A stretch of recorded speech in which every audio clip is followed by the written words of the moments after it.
Today, we're diving into a single child welfare case out of North Carolina that honestly spirals into this incredibly complex legal battle.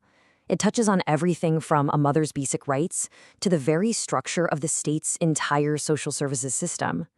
It's a story about one family that really forces us to ask some huge questions about justice, disability, and free speech.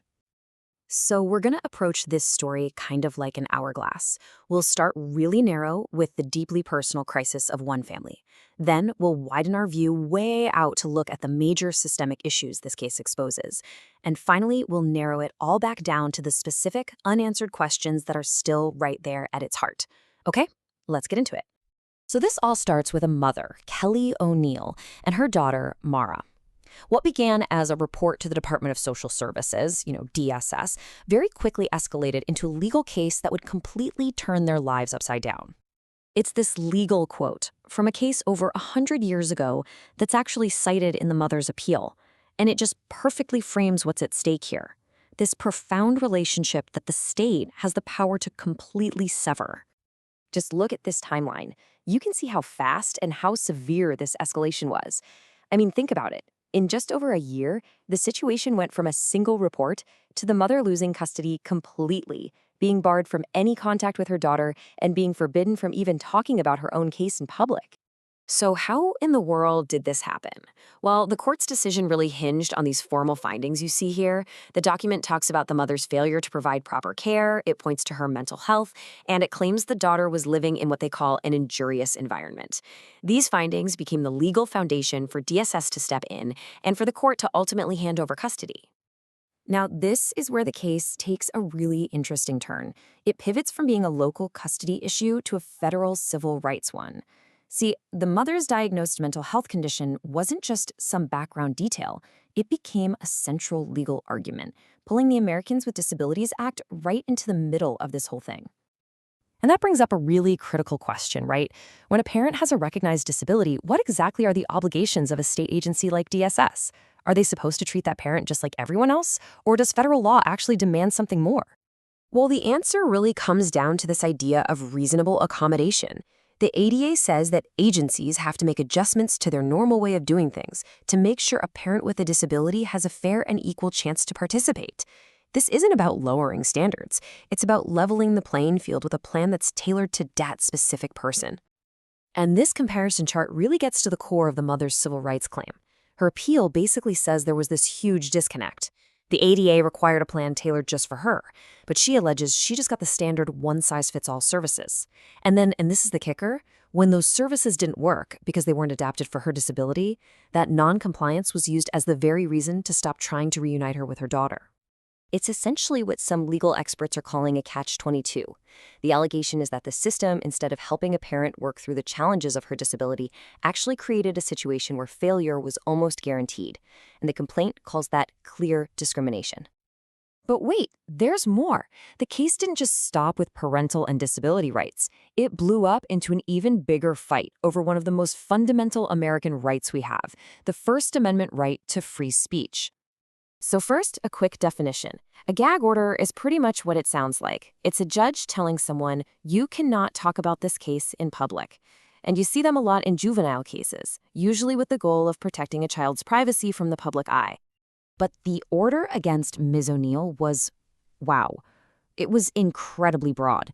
It wasn't just about protecting her daughter's identity. It completely forbid her from discussing the case or anyone involved on any social media platform. This total ban on her speaking out became a huge point of contention. So this sets up a direct constitutional clash. On one hand, Ms. O'Neill's appeal says the order is an unconstitutional prior restraint on her speech, basically silencing her before she can even speak. But on the other side, DSS argued the order was necessary, claiming her inflammatory posts could harm her daughter's psychological well-being. And that forces a really tough question. Where do you draw the line between protecting a child and censoring a parent? Okay, so now let's zoom out for a minute. This one family's story, as dramatic as it is, isn't happening in a vacuum. It's playing out inside a North Carolina child welfare system that is, right now, in the middle of a massive state-mandated overhaul because of deep systemic problems. Previous attempts at reform have had some really mixed results. A law called Ryland's Law, for example, was passed after a tragedy to try and make kids safer. But critics, like those at Disability Rights North Carolina, argue that its super strict, inflexible rules have actually had this unintended consequence of making it harder for parents with disabilities to get their kids back. And if you want to understand just how serious the problems are, you only need to look at this one number, 1. The failures in at least one county's system became so bad that the state took the drastic step of taking full, direct control of its social services agency. That's a huge deal, and a clear signal that the old way of doing things just wasn't working everywhere. So now there's this new, sweeping reform effort underway. The Fostering Care and NC Act is a massive attempt to fix these long-standing problems from the top down. It gives the state more power, creates new rapid response teams for kids with serious needs, and this is really important, it's finally implementing a modern statewide data system to replace the old, fragmented county-by-county system.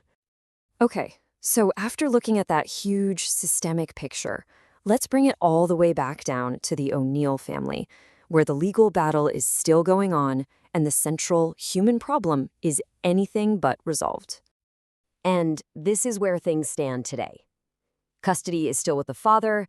The appeal, which is challenging the custody decision, the ADA compliance, and that gag order, is slowly making its way through the courts. And all the while, that court-ordered silence between a mother and her daughter continues. It's just so important to remember that behind all the legal filings, all the statutes and constitutional arguments, there's a simple human reality. A stack of paper, like this notice of a hearing, represents a bond between a mother and her child that has been completely cut off by the state. And that leaves us with this final, really difficult question. The law always says that every decision must be guided by the best interest of the child. But what does that really mean?